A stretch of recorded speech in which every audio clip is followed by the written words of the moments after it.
أمورنا ويسر لنا أمورنا واحلل عقدة من ألسنتنا يفقه أقاويلنا اللهم علمنا ما ينفعنا وانفعنا بما علمتنا وارزقنا علما يا عليم يا رب العالمين صلى الله على سيدنا محمد وعلى آله وصحبه أجمعين والحمد لله رب العالمين. Amin. Baik, Alhamdulillah, summa Alhamdulillah, summa Alhamdulillah. Kita masih lagi dalam surah Al-Insyirah ataupun surah Asy-Syarah, maka berlakulah insyirah. Syarah wa insyirah. Maka surah Al-Insyirah adalah surah yang kita belajar minggu lepas sampai ayat berapa dah? Sampai ayat 4. Sampai ayat 4 dah? Ya, ya. Hari ni ayat 5. Oh, ini ayat 5 dah Dah nak habis dah.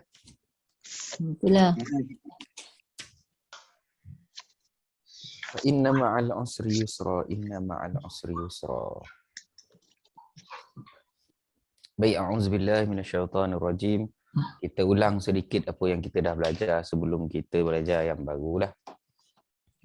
Baik, bismillahirrahmanirrahim. Bacaan dimulakan dengan alam nashrah laka sadrak. Boleh? Jadi sebelum tu nak tanya lu, Nabi baca Quran macam mana? Sudah ni, geng-geng tajwid ni mesti tahu ni. Apa dia Ustaz? Ulang balik soalan tak dong ah? Nabi baca Quran macam mana? Nabi baca Quran. Tartil.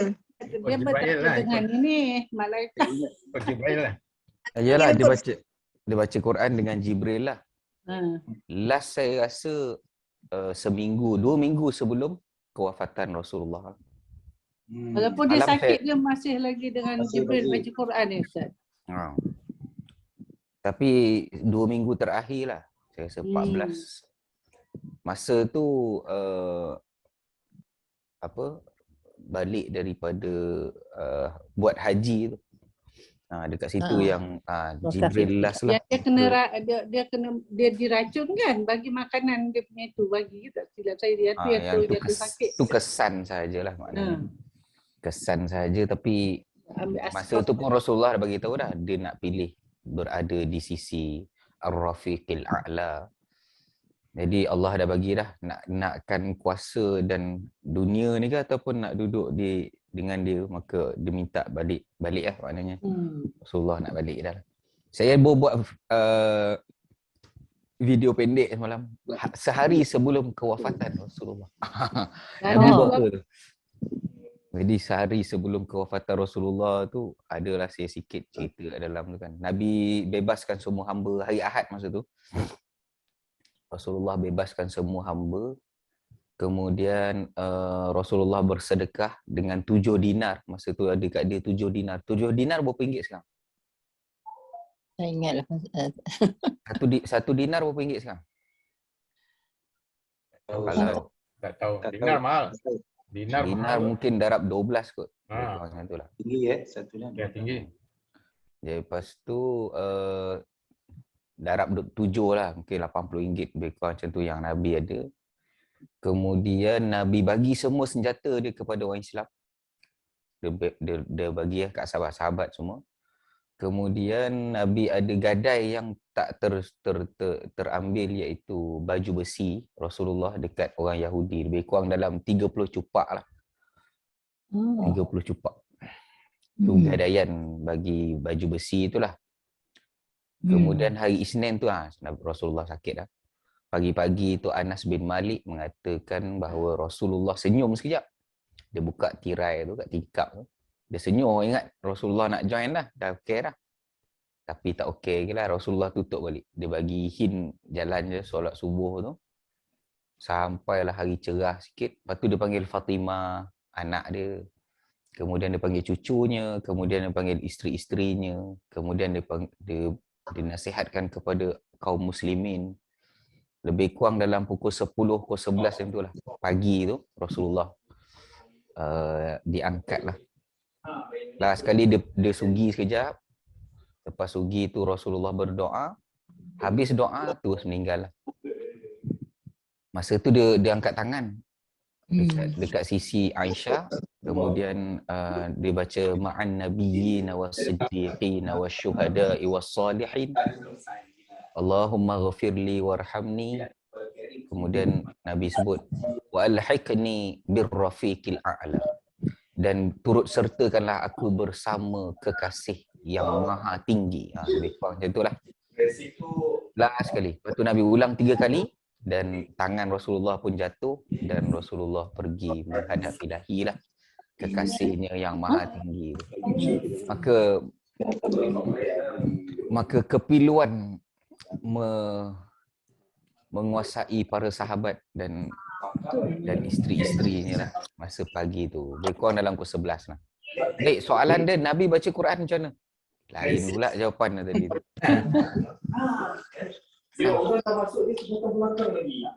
Siapa tu?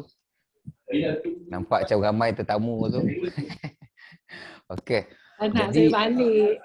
tak apa. Tentang KL. Nabi baca Quran, warattilil Qur'ana tartila, maka bacaan bacalah olehmu wahai Muhammad dalam keadaan yang tartil. Maka tartil bacaan ada berapa?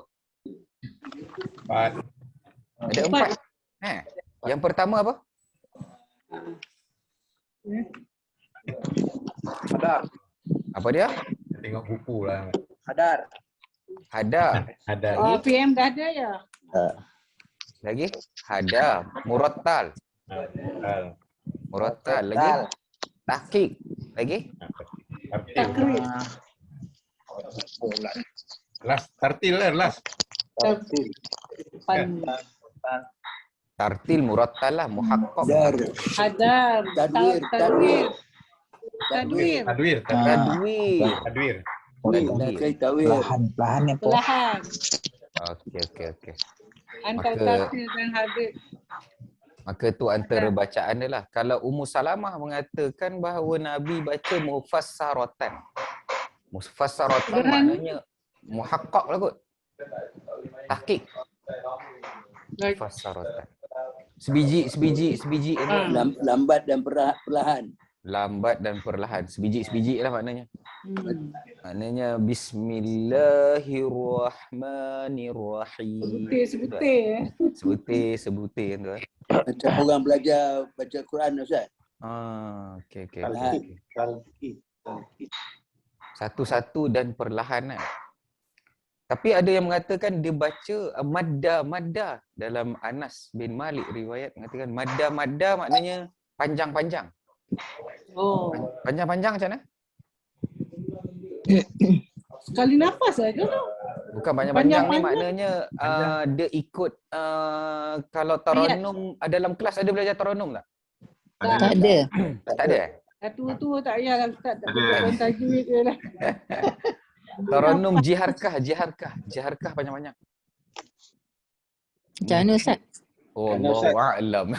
Tak tahu. Ustaz tunjuklah. Tapi dia kalau ada alhamdulillahi rabb, dia panjang lahi Beralun lah, Ustaz. rabbil alamin. Macam tu kot. Allahu a'lam. Dia panjang. Ar-Rahmanir Dia Rahim. beralun. Dia panjang. Seketul jugalah. Dah bacaan tartil. Baik. Maka alam nashrah laka sadrak. Maka datanglah kalimah alam nashrah. Maka dekat situ adalah istifham inkari.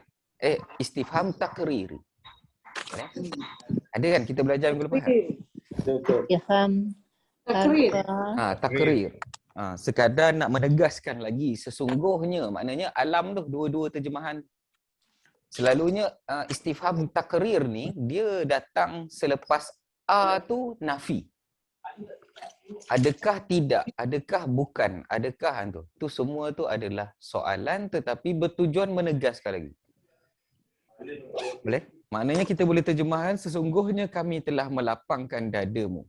Gitulah. Boleh? Nashrah laka sadraka. Maka sadraka adalah maf'ulun bih kepada nashrah. Iaitu perbuatan mangsa dia sadra lah. Maka yang tu yang pertama lah, lapang dada. Kemudian wa wada'na, dan kemudian kami lepaskan ataupun kami buang wizraka. Wizra mana apa? Kurang beban. beban, berat, Beban. tanggungjawab dan sebagainya lah. Maka wizra pun sama agak maf'ulun bih agak. Yang ni i'rab dia senang. Cuma sebelum jumpa maf'ulun bih diselangi dengan jar majrur. Anka, laka dan sebagainya. Angka. Kemudian bebanan tersebut ataupun tanggungjawab tersebut anqadha zahraka, yang akan membebani belakangmu. Maka belakang pun sama agak mangsa. Fa'il, fa'il, MB ni je i'rab dia. Boleh? Dan ka adalah MI lah. Kemudian wa rafa'na laka zikraka. Sama agak mangsa agak. Zikra. Kami tinggikan. Maka Nabi dijanjikan namanya ditinggikan. Boleh? Dulu ada YouTube tak? Ada. Dulu tak ada YouTube. Orang kenal Nabi tak? Pernah. Sampai hari ni orang kenal kan? Maknanya, kalau Allah nak famouskan kita, dia boleh famouskan lah. Ya. Kita tak payah nak marketing lah dan terkinja-kinja lah kan. Dan sebahagiannya melanggar syariat untuk nak famous. Tapi Rasulullah dan sahabat-sahabat dia tak perlulah benda tu. Lalu Allah tinggikan jugalah nama dia. Boleh? Kami angkat bagimu sebutanmu. Maka Rasulullah sebutannya diangkat di solat. Di azan. Takbir raya semua tu. Masuklah. Nama Rasulullah mesti ada. Boleh? Asal nak ada je nama Allah, maka ada nama Muhammad. Jadi sebutan yang baik selepas kematian dia panggil sebagai umur kedua. Macam itulah. Maknanya keberkatan adalah.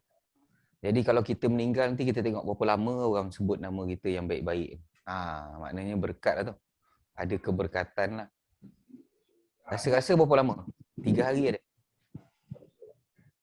3 hari pun sebut sebab nak bedak harta.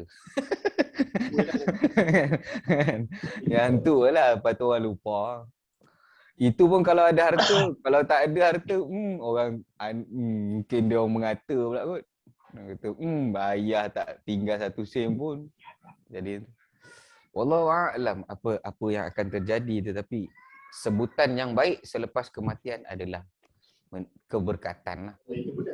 Berkatan kepada seseorang lah. Imam Syafi'i sampai hari ni orang sebut. Asy-Syafi'i, Maliki dan Hambali dan sebagainya. Rasulullah lagi lah, sahabat-sahabat lagi lah. Semuanya disebut namanya lah. Berterusan lah disebut nama. Yang baik-baik pula tu. Okey. Baik. Fa inna ma'al usri yusra. Lalu disebutkan selepas tu pula. Fa inna ma'al, ayat datang lah selepas tu. Rasanya ni sekali sebut ni dah tahu belum i'rab dah ni. Inna makna apa? Inna Sesungguhnya. Inna sesungguhnya. Ma'a makna apa? Ma'as sabirin. Bersama. Okey, bersama. Lepas tu usri makna apa? Kesukaran. Kesusahan. Sulit. Kesusahan. Dan yusra adalah Kemudahan. kesenangan.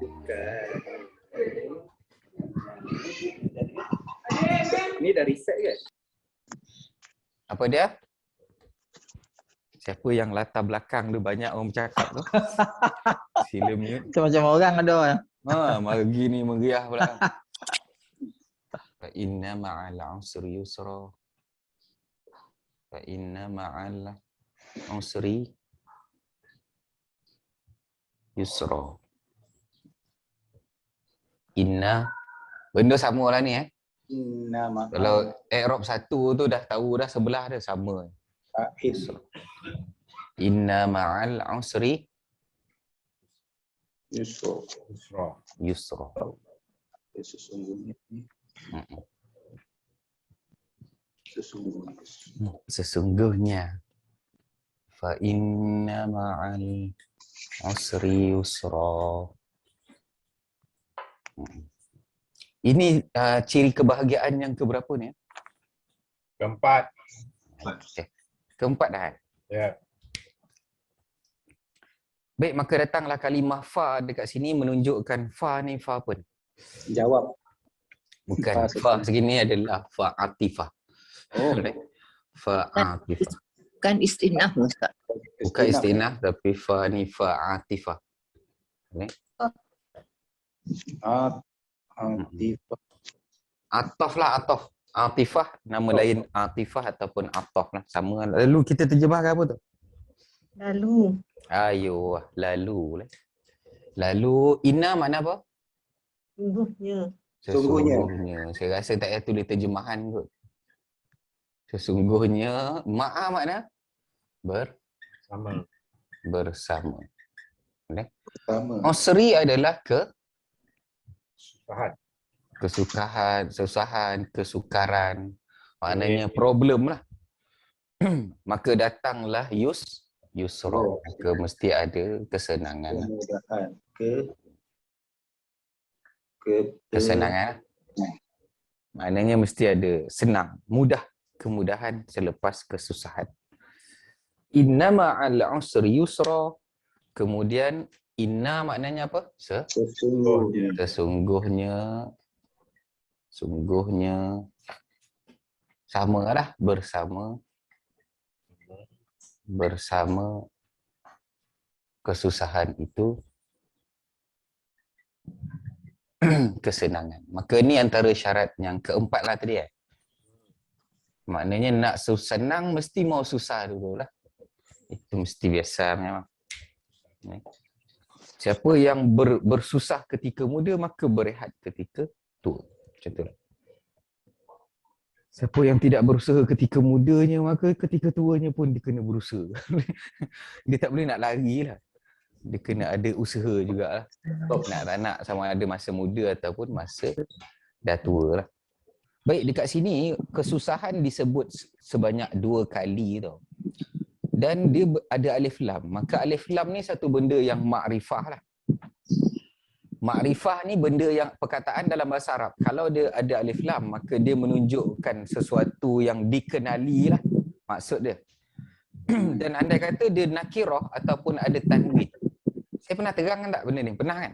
Nah, Okey, maka makrifah ada alif lam.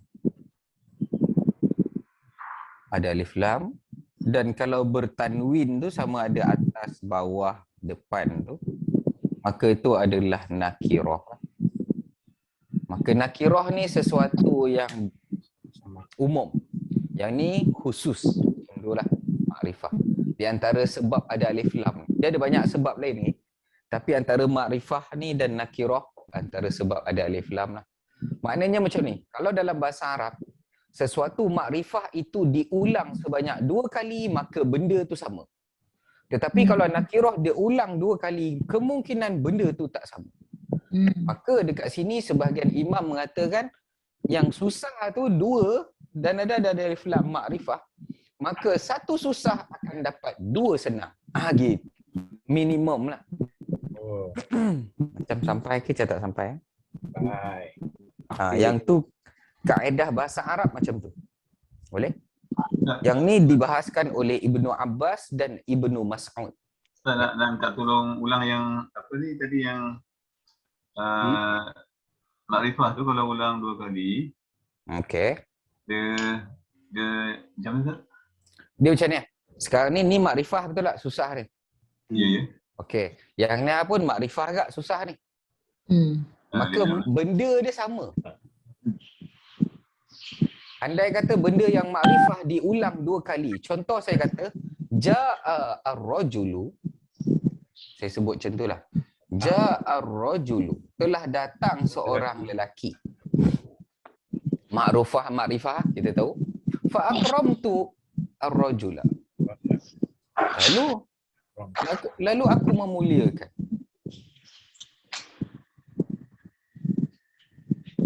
Macam itulah. Maka lelaki ni sama ke tak sama? Seorang lelaki telah datang. Rajul. Sama.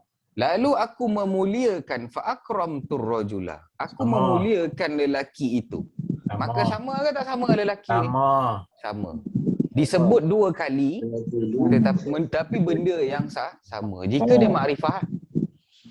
Boleh? Jadi Imam Ibnu Mas'ud, Ibnu Abbas mengatakan bahawa minimum lah kalau satu susah datang maka akan ada dua senang. Dua senang ni pula nakirah dan berbeza lah benda tu. Maknanya mungkin senang sini dapat, senang sini dapat. Maka inna adalah huruf apa ni? Taukid. Huruf taukid. Maka huruf taukid dia masuk dalam mana apa taukid ni? Taukid penegasan. Penegasan. Maka apabila kita jumpa inna, kalau kita tengok dalam kotak nahu tu, maka dia memerlukan kepada apa? Isim inna.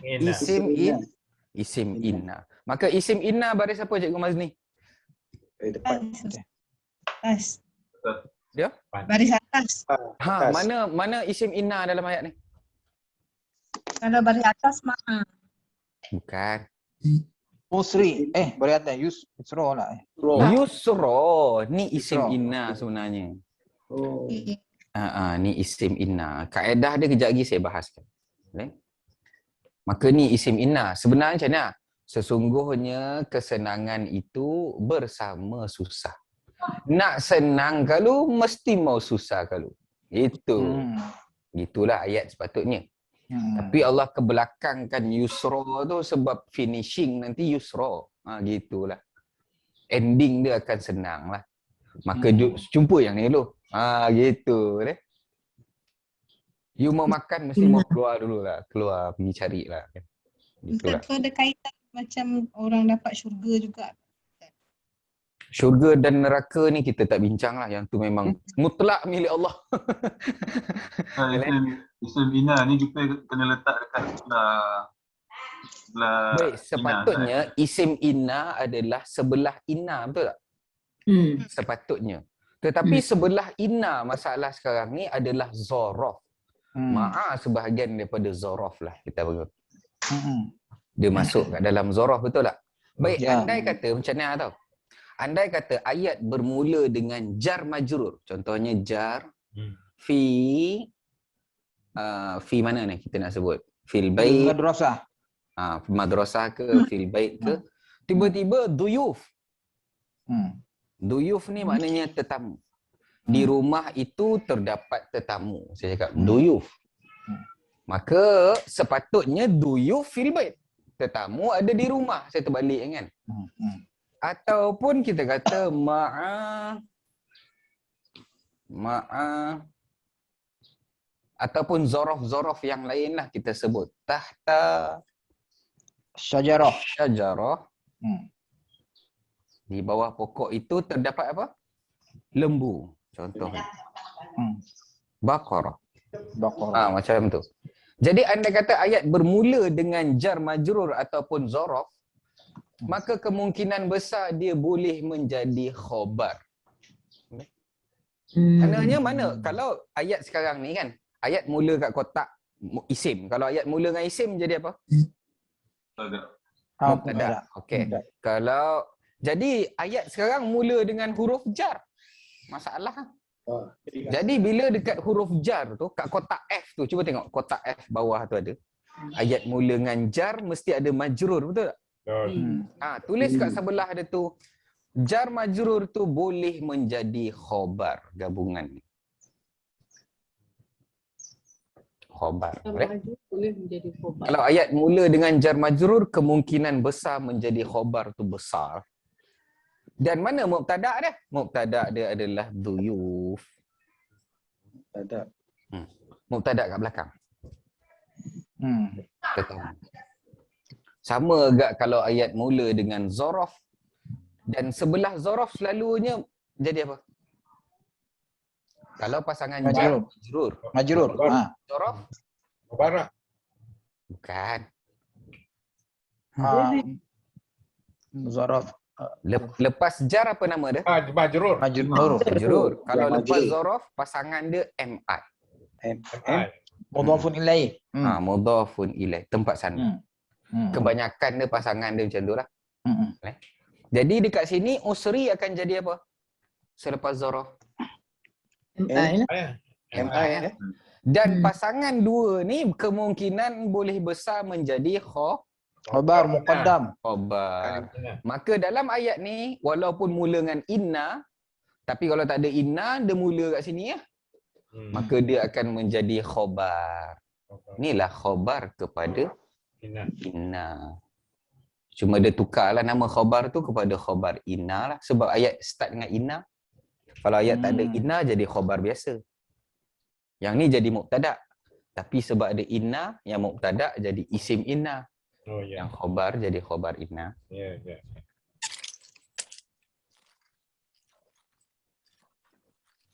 Allah sebut dahulu kesusahan di situ boleh. Ataupun kita kata kesulitan lah. Kadang-kadang ada benda yang maknanya kita kena faham konsep kalau nak bahagia dia akan ada masalah yang kita akan hadapi lah. Jadi chill-chill sudahlah. Barulah bahagia sikit. Janganlah cakap-cakap, aduh sikit-sikit masalah, sikit-sikit ada masalah, ada merungut. Biasalah tu. Kena hadaplah sikit. Tapi insya-Allah lepas tu senang dah. Insya-Allah.